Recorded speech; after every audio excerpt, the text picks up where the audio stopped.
this day. Loved ones, before you were even in your mother's womb, God was ordering and directing the footsteps of your life. Again, you need to know your history matters.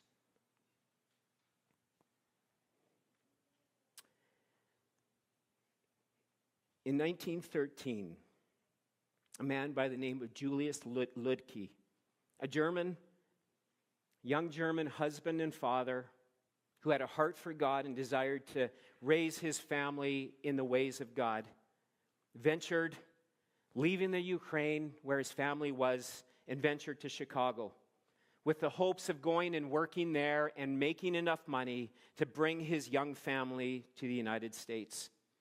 Julius was an orphan raised by his uncle, who was the owner of a flour mill, pounding out grain. And so Julius was trained in the milling techniques, something that in God's providence would serve him and his family well in providing for his family in the years to come. Once in Chicago, Julius, he would write letters to his family, just thrilling their imaginations about the excitement about moving to America and to the big city. He would write to them and he would tell them that the buildings were so large that only God could have built them. He told them that the women in America had it so much easier that they could just simply call through a window and a delivery man would bring milk and bread and eggs to them. Who knew in 13 they had Uber Eats there or something,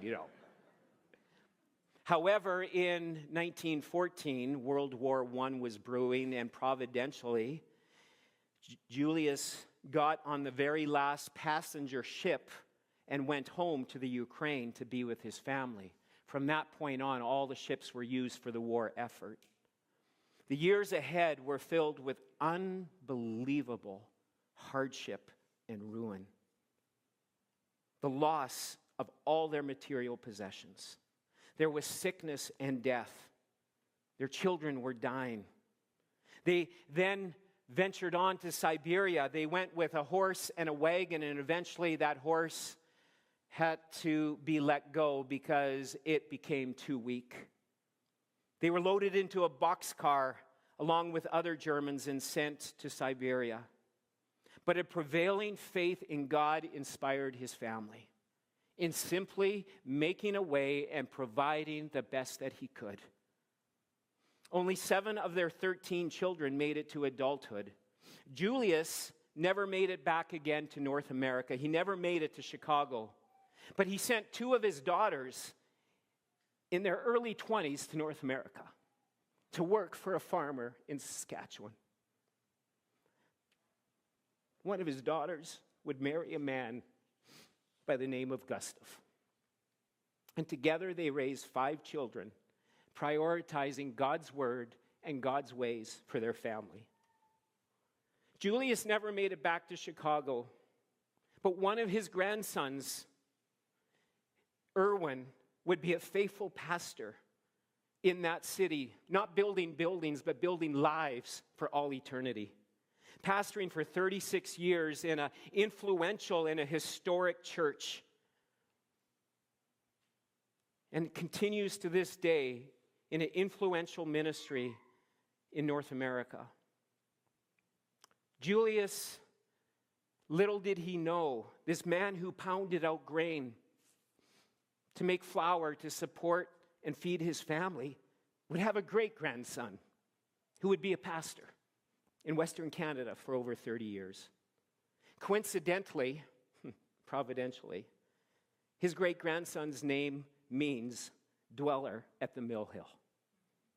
Kind of an odd name.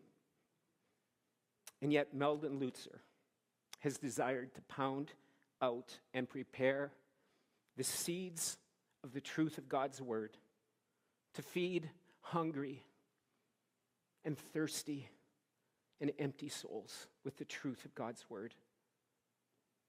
We leave the results to our great God of what he will do in and through every one of our lives.